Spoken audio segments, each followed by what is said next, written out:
בשלום, הקדוש ברוך הוא ישועת ישראל על ידם, ולפצועים ישלח לה רפואה שלמה, יחזיר אותם לביתם לאיתנם הראשון, לחטופים ייתן להם סבלנות וכוח אמונה, כדי שיוכלו לחזור לביתם עם עונם שלמים, בנפשם, בגופם, בכל אשר להם. ולנופלים שמקום דמם, תהי נפשם צרורה בצרור החיים. Donc, nous avons pour le Shabbat qui vient, Parashat Vaishlach. La paracha précédente achève 20 ans d'exil chez l'oncle, le beau-père de Yaakov, qui s'appelle Lavan. Yaakov, notre patriarche, retourne en Israël et prépare une réconciliation avec son frère Esav, âgé de 98 ans. Il passera 32 ans en Israël et 14 ans en Égypte. Pendant ces 32 ans, il va vivre des événements de grande épreuve.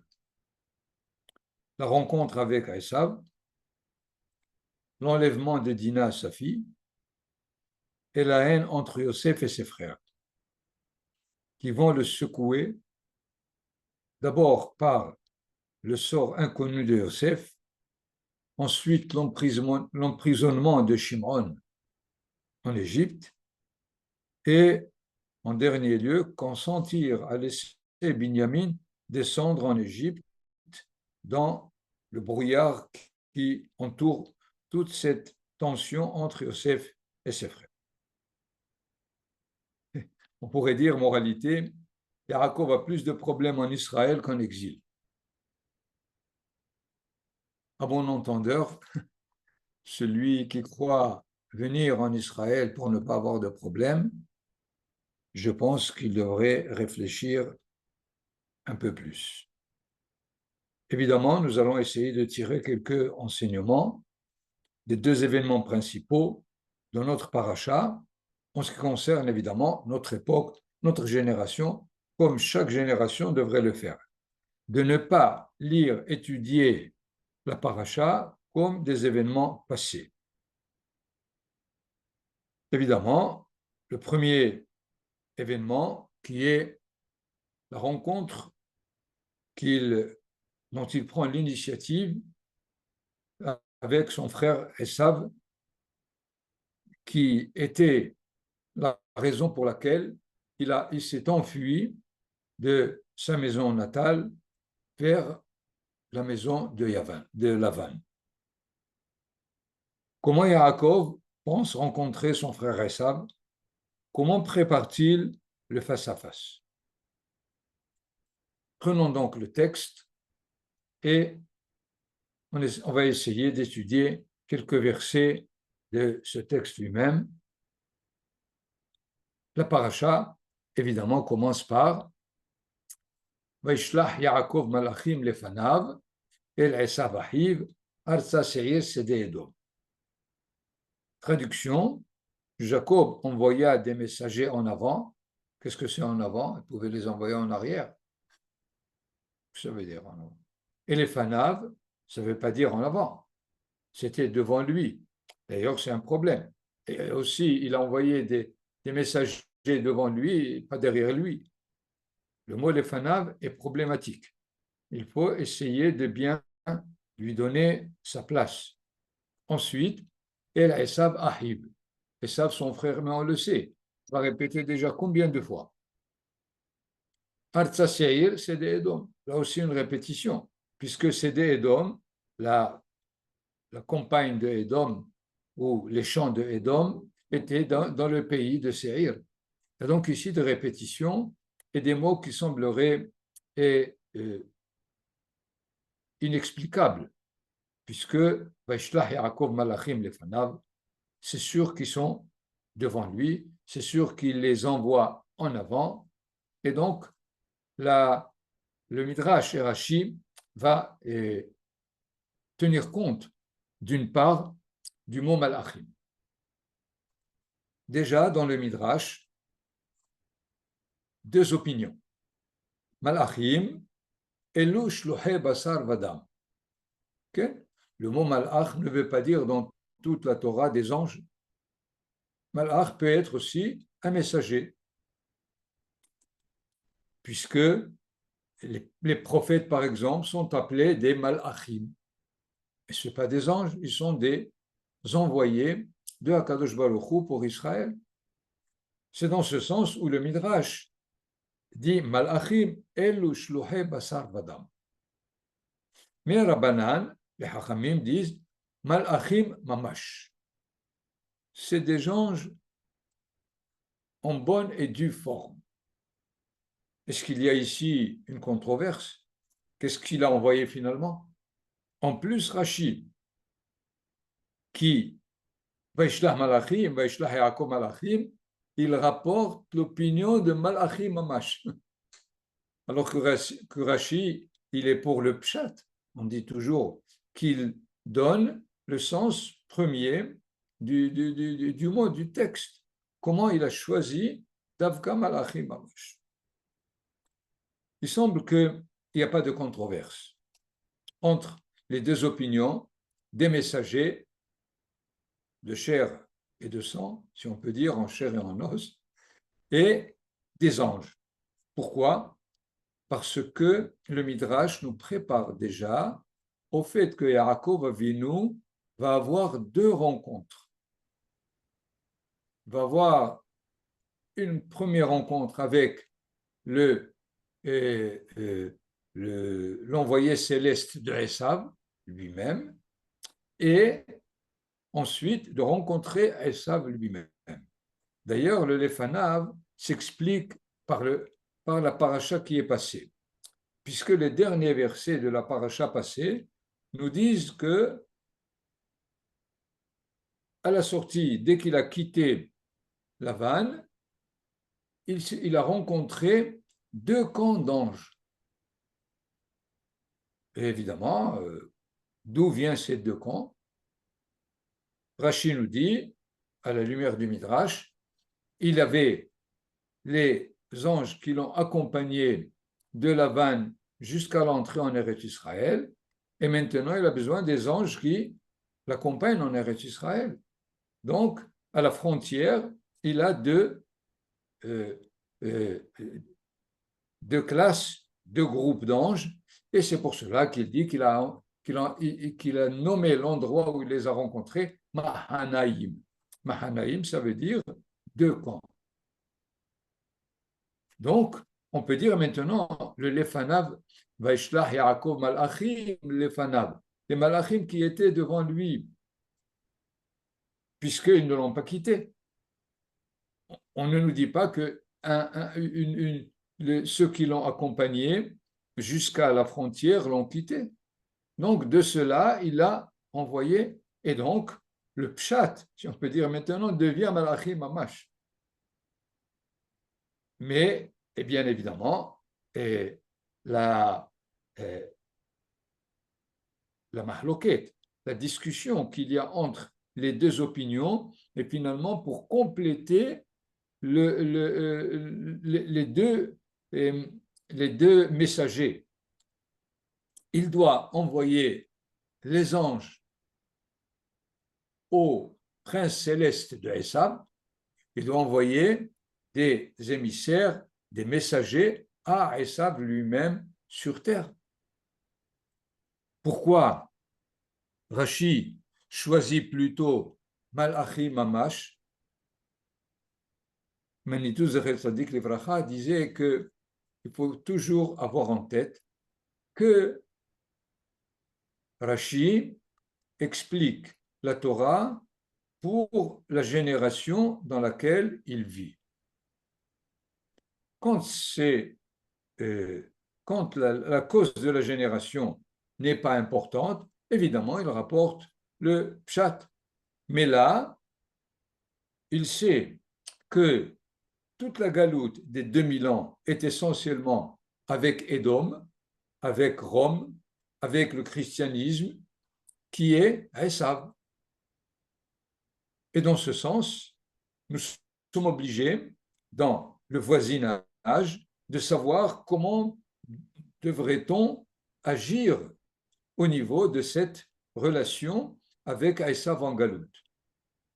Rashi veut nous dire, n'envoyez pas de diplomates ni de messagers dans la Galoute à Édom. Ça ne servira à rien. Esav sonnait les Yaakov. Esav a de la haine pour Yaakov. Ça ne servira en aucun cas de vouloir faire la paix avec lui, parce qu'il ne nous supporte pas, tout simplement. Alors, qu'est-ce qu'on peut envoyer? Des anges, c'est-à-dire de la prière. Comme d'ailleurs nous allons le voir, Yaakov Avinu va utiliser en même temps et la prière et une sorte de cadeau pour rencontrer son frère. Il utilise les deux en même temps.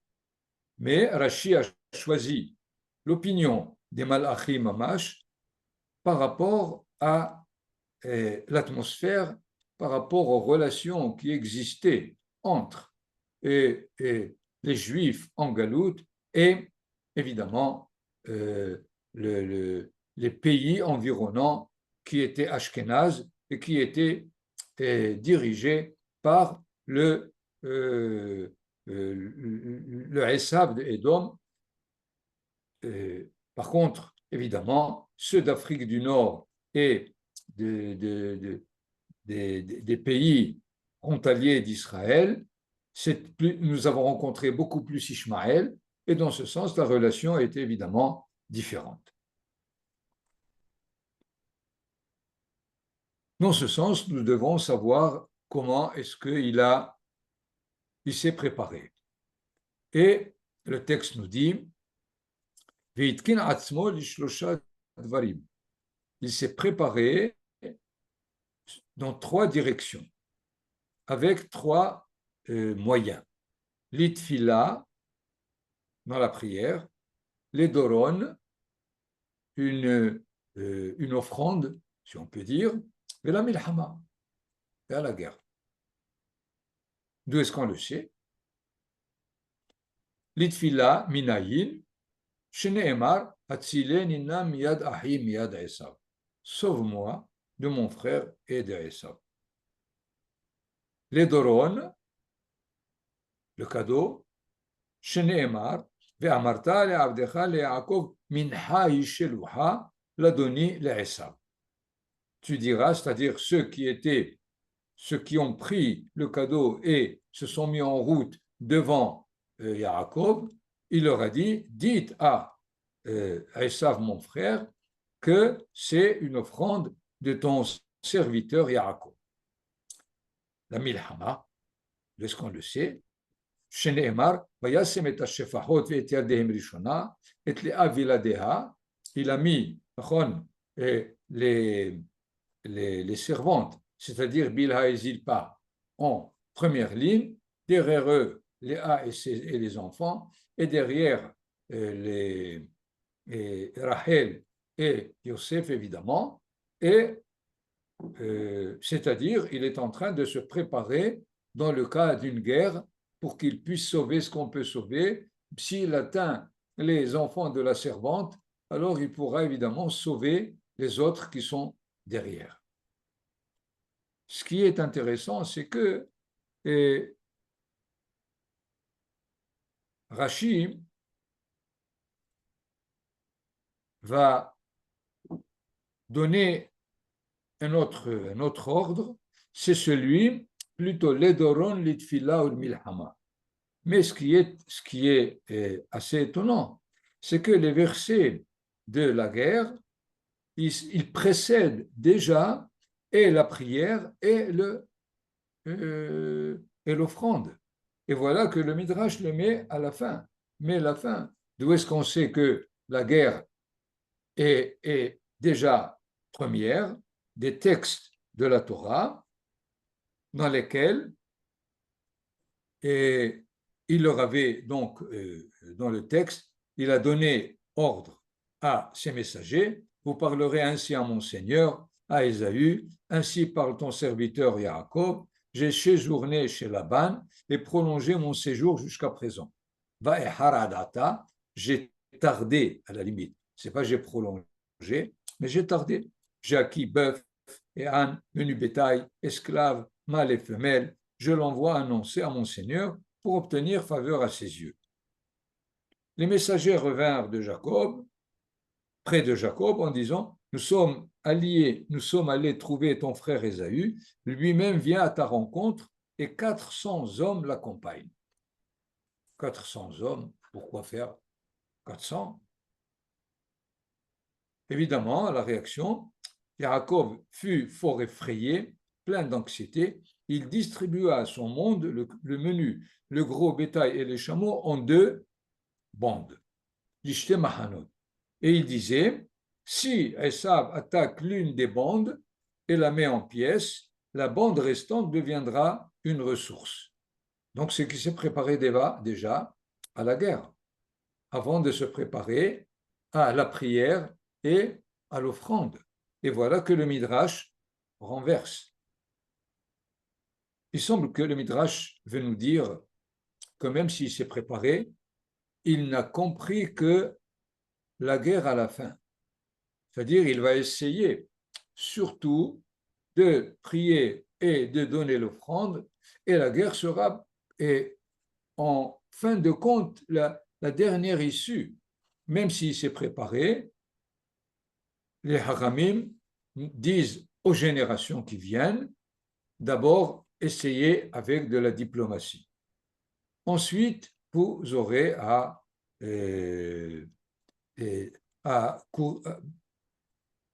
prendre aussi la possibilité de faire la guerre. Et alors, Yaakov, évidemment, va prier. Essayons de voir dans sa prière qui est divisée en trois parties. Comme d'ailleurs notre Shemona Esrei aussi, qui est divisé en trois parties, les trois premières bénédictions, les 12 du milieu et les trois dernières, à peu près dans le même esprit, même si les ordres sont différents. Puis Jacob dit, ô divinité de mon père Abraham, divinité d'Isaac mon père, éternel, toi qui m'as dit, retourne à ton pays et à ton lieu natal, et je te comblerai. Donc ici, il reconnaît tous les biens que Akadosh Baruch Hu lui a fait, en disant, je suis peu digne de toutes les faveurs, de toute la fidélité que tu as témoigné à ton serviteur. Moi qui, avec mon bâton, avait passé ce Jourdain et qui à présent possède 2 légions, 2 camps. Donc, reconnaissance. Il reconnaît et il reconnaît au point où il pense qu'il ne mérite pas tout ce qu'il a eu. Puisqu'il dit, je suis peu digne de toutes les faveurs et de toute la fidélité que tu as témoigné à ton serviteur. Et là, la prière. Il demande, sauve-moi de grâce de la main de mon frère, de la main d'Ésaü, car je crains qu'il ne m'attaque et ne me frappe, joignant la mère aux enfants. Donc, on a vu reconnaître, généralement dans notre tfila, c'est les 3 dernières qui sont de la Hoda'a, et ceux du milieu, comme ici, des demandes, des bakashot. Et maintenant, 3e partie, pourtant, tu as dit, je te comblerai de faveur et j'égalerai ta descendance au semble de la mer dont la quantité est incalculable. C'est-à-dire, comme s'il lui disait, tiens ta parole, tu m'as promis que Zaracha ka'afar haaretz, et finalement, si jamais Esav m'attaque, il va y avoir des dégâts. Comprenez donc, d'une part, il dit que je ne suis pas digne, et après ça, il dit, réalise ta promesse. Comme si je suis digne. Donc il y a évidemment une sorte de paradoxe, comme on le trouve dans plusieurs endroits. Je vous citerai, si vous voulez, comme exemple, un des exemples, le Nishmat Kol Hay. qu'on lit pendant Shabbat et Yom Tov. Vous avez là-bas comme texte Ilupinu male shirakayam, Ulshoninu rina kahmon galav, Vesiftotenu shevach kemer haverakia. Je ne traduis pas, je pense que pour ceux qui prient, ils savent de quoi qu'est-ce qu'ils disent. Nous ne pouvons pas suffire les hodot al ahat me'elef alpe alafim verobrit berevavot pe'amim atovot. Si vous voulez un petit calcul, une fois c'est 10 puissance 18 de tous les biens, des 10 puissance 18 bienfaits que tu nous fais, on ne peut pas, avec toute notre possibilité, te remercier. Mais vous voyez qu'après, immédiatement,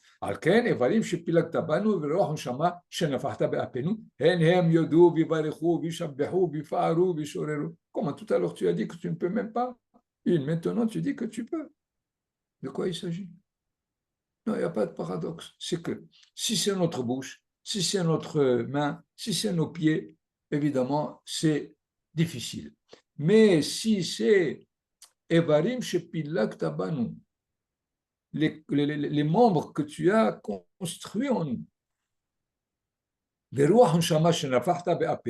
et l'âme que tu as insufflée en nous, eux, ils pourront évidemment louer tout ce que tu nous as fait.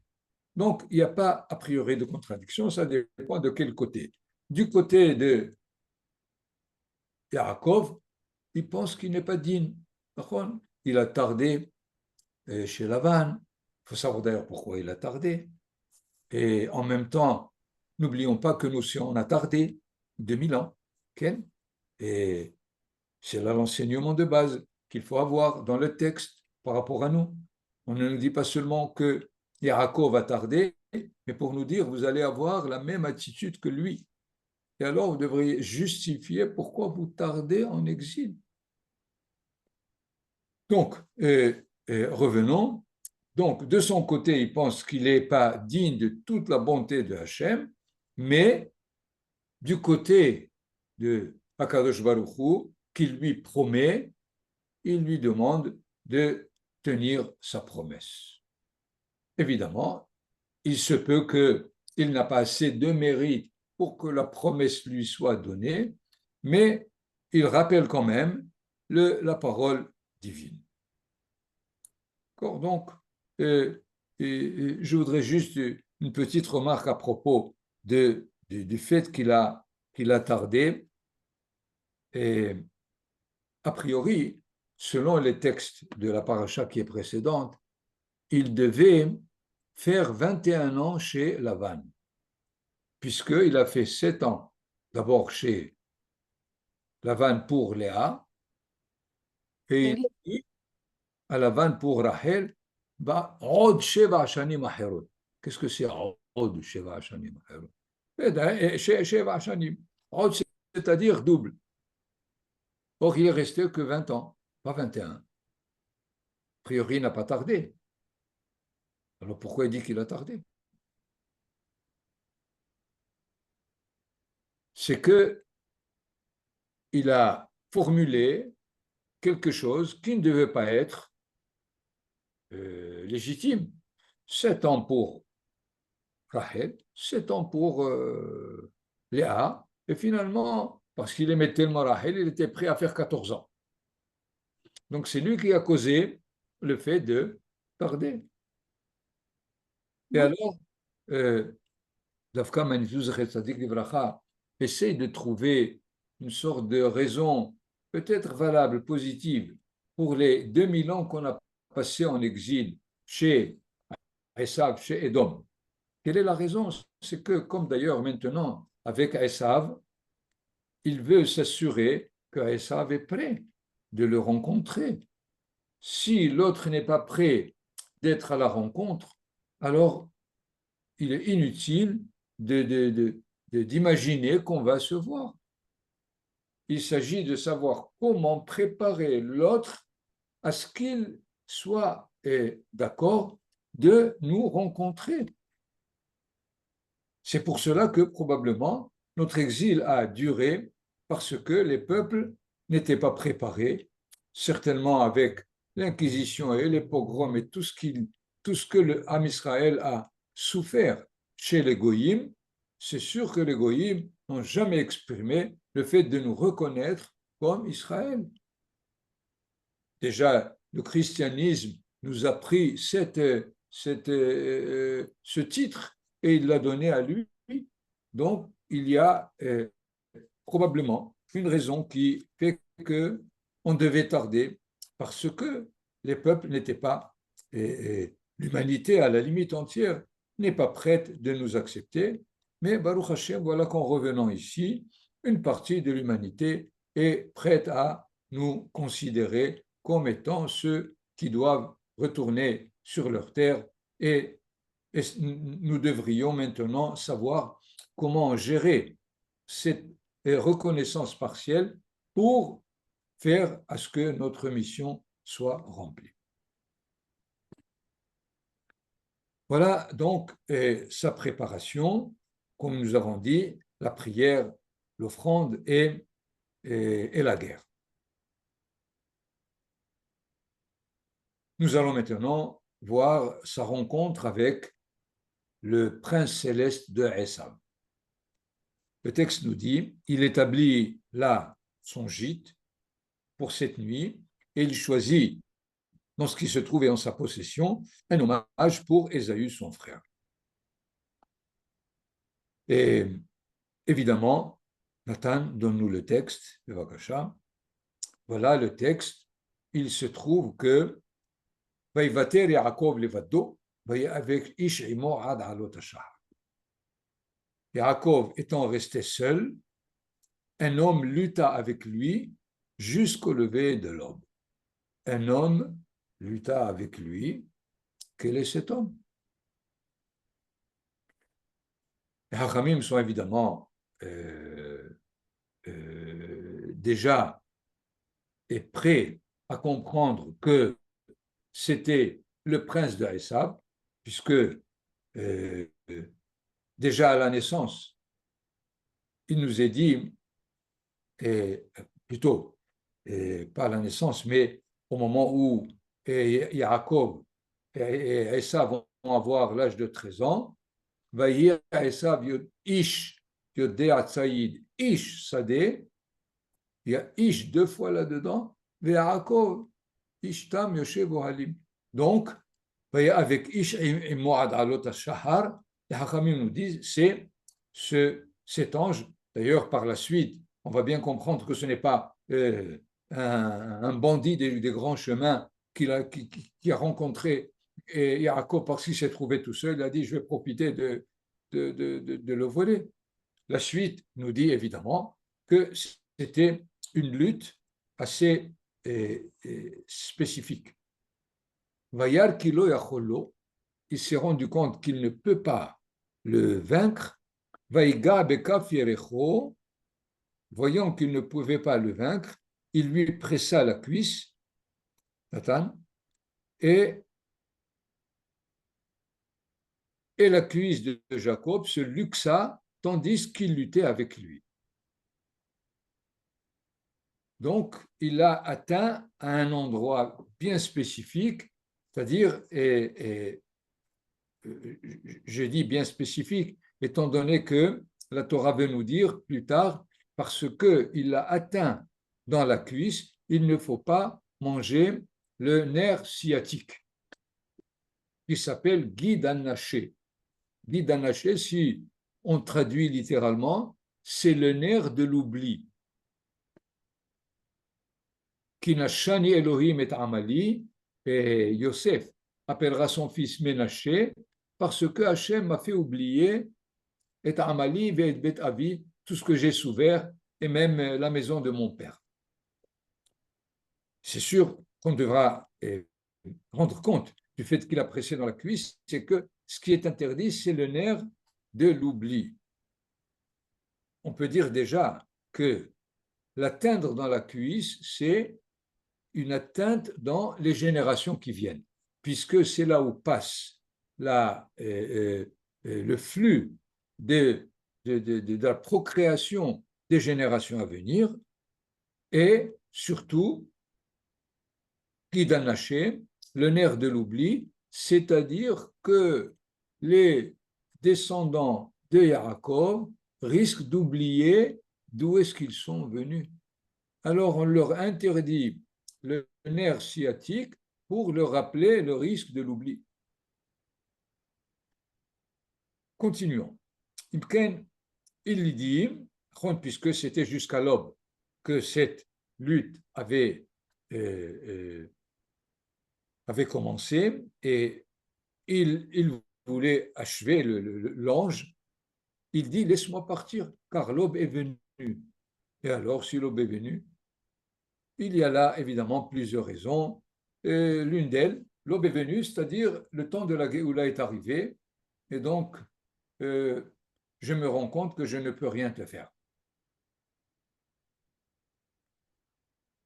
Il répondit, je ne te laisserai point que tu m'aies, jusqu'à ce que tu m'aies béni. Lo achallecha ki im berachtani. Tu vas me bénir. Qu'est-ce que ça veut dire le bénir? Ce qu'il va lui dire. C'est la alia, la Torah. C'est pour cela que Rashi trouve le moyen de dire et reconnaît que j'ai eu les bénédictions de droit et pas par ruse ou par détournement. C'est ça la bracha. D'ailleurs, la bracha, dans sa définition, ça veut dire avoir un surplus bénéfique dans ce qu'il y a de plus. Parce qu'on reçoit ce qu'on reçoit, ça peut être des choses en plus, ça peut être des choses qui sont des bénédictions. Bénédiction, ça veut dire et j'en profite en vue d'un mérite. Pas j'en profite et des fois j'en ai trop, j'en ai que faire, qu'est-ce que je vais en faire de ça? C'est pas de la bracha. Il est nécessaire de bien comprendre que ce qu'on reçoit est une bracha lorsqu'on sait à quoi on doit l'utiliser et pas que c'est quelque chose en trop. Je rappelle toujours ce qui est dit à propos de Caïn et Hével. Pourquoi il y a eu un meurtre? Parce que après la naissance de Hével, de Caïn, la Torah nous dit va tosef la ledet et ahiv et havel. Il a ajouté, il a continué, comme si Hével était en plus. Va tosef, c'est en plus. Alors évidemment, quelqu'un qui est en plus, il n'est pas désiré. Caïn a trouvé le moyen de l'éliminer. Il a dit, puisque tu es en plus, je n'ai pas besoin de toi. S'il voyait en lui une bracha, il aurait certainement trouvé la fraternité. Donc, dans ce cas, il lui dit, il faut que tu me bénisses, c'est-à-dire de me dire que effectivement les bénédictions que mon père Yitzhak m'a données étaient reconnues par toi, et dans ce cas-là, c'est pas en plus, mais c'est légitime, complètement. Il lui dit alors quel est ton nom? Ça veut dire quel est ton nom? Quoi? Toute la nuit, tu t'es bagarré avec moi, tu ne sais même pas qui je suis. Qu'est-ce que c'est que ça? C'est-à-dire, je veux savoir quelle était ta fonction pour te dire quelle est la fonction supplémentaire à laquelle tu as droit en tant que bracha. Alors, il lui dit, il répondit, Yaakov. Que répond l'ange? Il reprit, Yaakov ne sera plus désormais ton nom, mais bien Israël, car tu as ajouté contre des puissances célestes et humaines et tu es resté fort. C'est-à-dire maintenant, tu as acquis aussi à Esav, et puisque tu as, et, et, tu as été gagnant dans cette lutte avec le prince céleste de Esav, dans ce cas-là, et parce que tu as pu acquérir même la dimension de Esav, c'est-à-dire être celui qui s'occupe de ce monde de la façon pour en dégager la bénédiction dans le monde et pas la malédiction. Et il est bien évident que Manitou qui dit toujours l'équation Israël, c'est Esav plus Yaakov. C'est ça Israël. C'est pas seulement Israël et Yaakov est mis de côté. Et d'ailleurs, c'est pour cela que et, Jacob l'interrogeant en disant apprends-moi, je te prie ton nom. Il répondit pourquoi t'enquérir de mon nom? Et il le bénit alors. Il y a deux bénédictions. Pas seulement il a béni dans le fait où il reconnaît et ce qu'il a reçu comme bénédiction de son Père, mais que lui-même est un être béni. Ce n'est pas seulement qu'il a reçu la bénédiction, mais que lui-même est quelqu'un de béni. C'est quelque chose de très important. Lorsqu'on sent que l'autre n'est pas en plus, on le bénit. On lui dit, tu es pour moi une bénédiction. Ce n'est pas Abraham, Isaac, Yaakov. Pas de ça qu'il s'agit. Quand on bénit quelqu'un, on veut lui dire, tu n'es pas en plus ici. Voilà donc, ce qui est intéressant, c'est de savoir que Yaakov Avinu va être aussi rappelé du nom d'Israël par Akadosh Baruch Hu. 2 fois. Pourquoi? Nous avons ici dans le texte, dans le chapitre 35, après que Yaakov Avinu a traversé l'épisode de Dina, il est revenu à Bethel. Je vous dirais ici simplement, entre parenthèses, vous savez que Yitzhak, son père, il était à Beersheba. Et lui, il arrive évidemment du nord, il passe par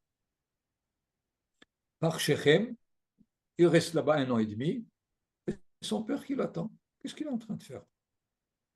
C'est ça le kibbutz d'Avaïm. C'est pas évident, c'est pas facile de lire ce que Yaakov fait sans se poser des questions et avoir des réponses, certainement. Alors, lorsque il arrive à Bethel, Vayara Elohim el Yaakov od bevo'o mi padan arav, vayvarech oto. Lui aussi, il lui donne, il le considère comme une bracha dans le monde. Vayomer Elohim shimcha Yaakov, lo yikar shimcha od Yaakov, ki im Israël yeshemecha, vayikra et shemo Israël. On lui dit, tu te nommes Jacob, mais ton nom désormais ne sera plus Jacob, ton nom sera Israël, et lui donna ainsi le nom d'Israël.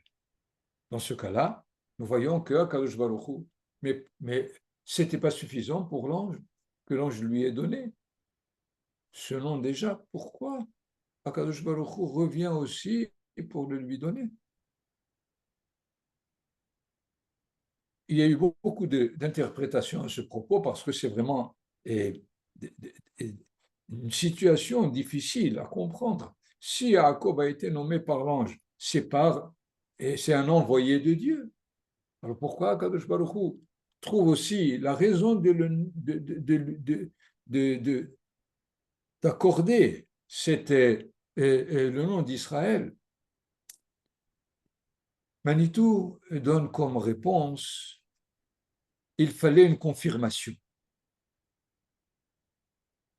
C'est vrai que l'ange lui a donné, mais Yaakov n'a pas encore traversé les expériences nécessaires pour prouver que c'est sûr qu'il est Israël. Vous vous rendez compte donc, c'est-à-dire tu es reconnu par l'ange, mais je ne sais pas si tu es reconnu en bas, puisque Akadosh Baruch Hu, c'est le Dieu des cieux et de la terre et de toute l'existence. Et alors, probablement, après avoir traversé l'expérience, ou plutôt la situation qui est arrivée, qui a fait que Dina a été pris en otage, si on peut dire, et tout ce qu'il a passé jusqu'à ce moment, Akadosh Baruch Hu lui dit, maintenant je confirme que tu es Israël. Nous avons un exemple de cette confirmation, et grâce à Manitou, qui a repéré dans un texte de la sortie d'Égypte, Akadosh Baruch Hu dit à Moshe Rabbeinu, Ve'amarta el Paro, ko amar Adonai beni bechori Israël. Tu lui diras, c'est mon fils, mon aîné Israël. C'est la première fois qu'on entend que nous sommes l'aîné. pourquoi on a tardé jusqu'à présent d'écouter ça de... Voilà que Rashi nous dit, Nathan et Vakasha, Rashi dit quelque chose de mâche étonnant. Évidemment, il a pris du Midrash, mais le Midrash lui-même est très étonnant à propos d'une interprétation que Beni Bechori Lachon Gedula, Kemo, Afani Bechor et Tenehu. C'est pas aîné, mais c'est un terme de grandeur, tout simplement. Zehu Pshuto, c'est le pshat qu'il faut prendre. Ou Midrasho, quel est le Midrash? Kan hatam akadosh baruch hu al mechirat habechora shel lakach Yaakov me'esav. C'est là où Akadosh Baruch Hu a signé, a confirmé le droit d'aînesse que Yaakov a pris de Esav. Il a fallu attendre, pas moins de 200 ans ou quelque chose de ce genre, pour qu'il y ait confirmation. Que veut dire ici une confirmation? C'est-à-dire il y a eu quelque chose. Il y a eu la vente du droit d'aînesse. Il y a eu l'ange qui t'a dit Israël. Mais j'attends des preuves solides, comme ça sera son retour. Et c'est ça, le fait de redire, de reprendre ce qui a été déjà entendu par l'ange, le redire de la bouche de Hakadosh Baruch Hu lui-même.